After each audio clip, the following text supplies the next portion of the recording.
Sorry, I don't know what fandom is. Fandom's not my style. I'm not sure what it is. Can you explain? I'm not entirely sure. I guess it's sort of obsession with celebrities, stuff like that. Like creating your own like ideas about them and fantasies and stuff. Like all the One Direction. Fantasies? Yeah, like all the One Direction ones. Like porn? No, like Larry, like Louis and Harry. That's a fandom, isn't it? Is it? Yeah. Oh. I guess I'd define fandom as having a sincere interest in a certain topic, be that a film, a kind of music, just any form of media, or just anything really that you just have not an obsessive interest, but just a very in-depth interest in, and that you interact with other people about it. I mean, I wouldn't say that someone is involved in a fandom unless they're interacting with other people. I personally engage in fandom by, well, I've cosplayed for about 4 to 5 years, and that's one of the ways that I engage, by taking a character, analysing them, looking at their costume, seeing how they move and act, and then making that costume as exactly as I can, and then trying to replicate their mannerisms in a public space. Films and television I just find really interesting, and I like analysing and talking to other people about them. I definitely think that fandom is prevalent on the University of Surrey campus. This is fairly clear in the fact that we've got a Harry Potter society, we have a Quidditch team, we have various societies like the Anime Society and No Wave that are groups of people and groups of students on this campus coming together and celebrating something that they have a sincere interest in. I mean, I'm on the Quidditch team and we've just started, and I think that we're doing really well considering we have literally just started. When we were little kids, we all, when reading the Harry Potter series, wanted to be magical. When watching the film, we wanted to be them. And I think bringing Quidditch to life, I mean, it's such an amazing thing.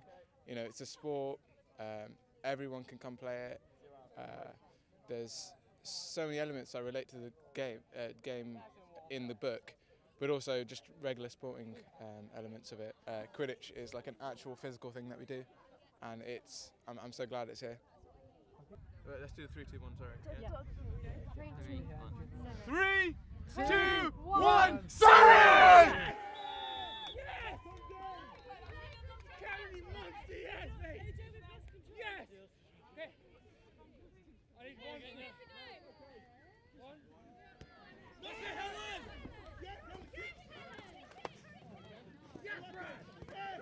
Yeah, it's actually quite, apart from the flying, it's pretty much quite similar. Like, it's just really cool going to run around on a broom, even if it's not flying. Like, you can kind of feel like you're there. Having a title like Seeker or Chaser or Bludger just makes you kind of feel like you are living the Harry Potter dream. Like when I grew up and stuff like that, I'd read all the books, I saw all the films and stuff like that, but I wouldn't consider myself a Harry Potter sort of fan or a nerd or anything like that. And when I heard about Quidditch, I thought, oh, it's that Harry Potter thing. Oh, go on, I want to see what they've done from the books. And then when you get to actually play it, it's no longer that sort of thing, oh, I'm going to catch the snitch, I'm going to do this, I'm going to do that. It's actually, it's what you put into it and what you get out of it. So you can only, I think with the books and stuff like that, it's all about sort of kindred spirits and people banding together. And it's in that sort of respect, you have that with the sport. But other than that, there's no sort of similarities at all for me anymore. I mean, you have people who team names are after sort of Harry Potter things. So there's like the Galway Grinlows and Leicester Lovegoods or Leicester Thestrals, all that sort of thing. Whereas, and London Unspeakables, it is a very tiny reference in like the Ministry of Magic. The Unspeakables is like a department. But other than that, like that's it for me. I don't have any sort of association with Harry Potter or anything like that. Come on, get behind.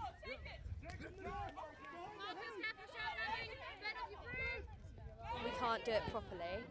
We can't have real flying brooms and stuff, but it's just a nice way to, like, you know, get involved with like the magical community, as it were, because there are like other teams as well that play it. So like you get to know people as well. So, but yeah, it definitely is like a way of living in the Harry Potter moment, sort of thing.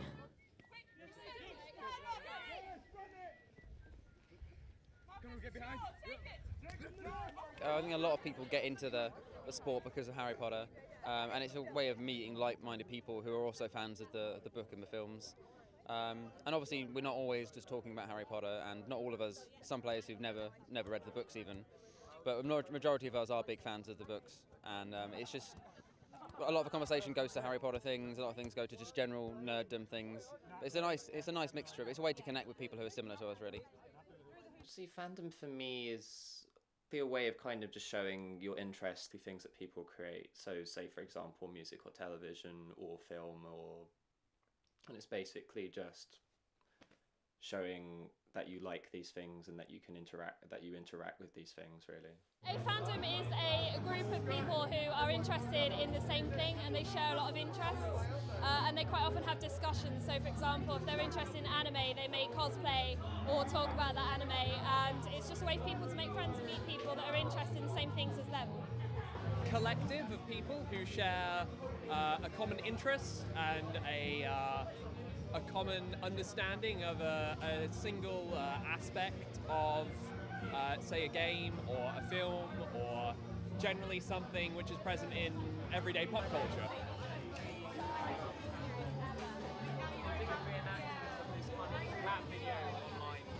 A group of people who share a specific show or book in common that they particularly enjoy and become interested in the characters involved.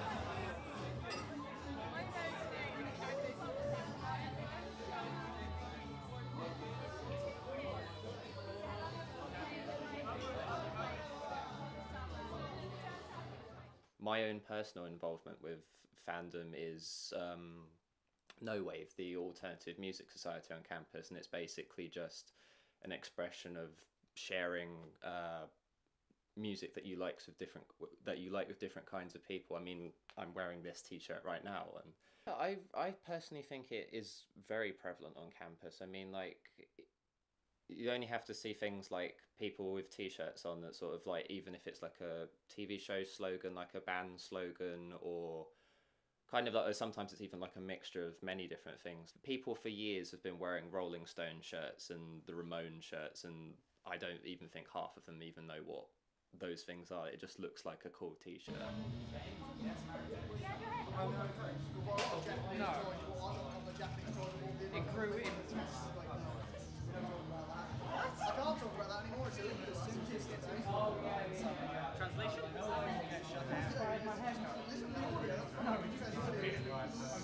Amber! Hey, you're trying to look professional. Huh? By the way, who shouted this shit? I don't really see myself as a fan. I see more myself as an obsessive. And for me, and as well, I do like what more people would consider like fan activities, like go to gigs, buy band merchandise, buy their music and whatever, but I kind of do a lot more beyond sort of just interacting with the content. So I mean, I kind of do my own thing. I mean, I DJ, I've had a radio show for 3 years. I kind of do things like that just for the purpose of sharing it with other people.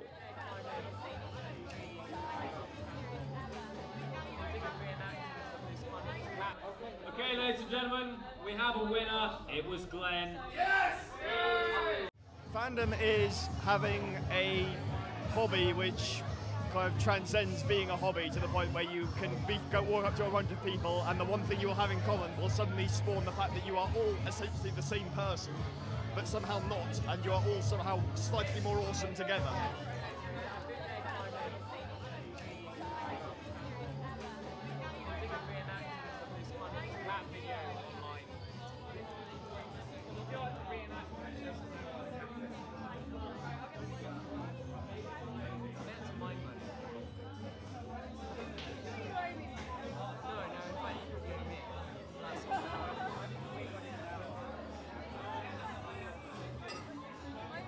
That is what fandom is, and it is awesome.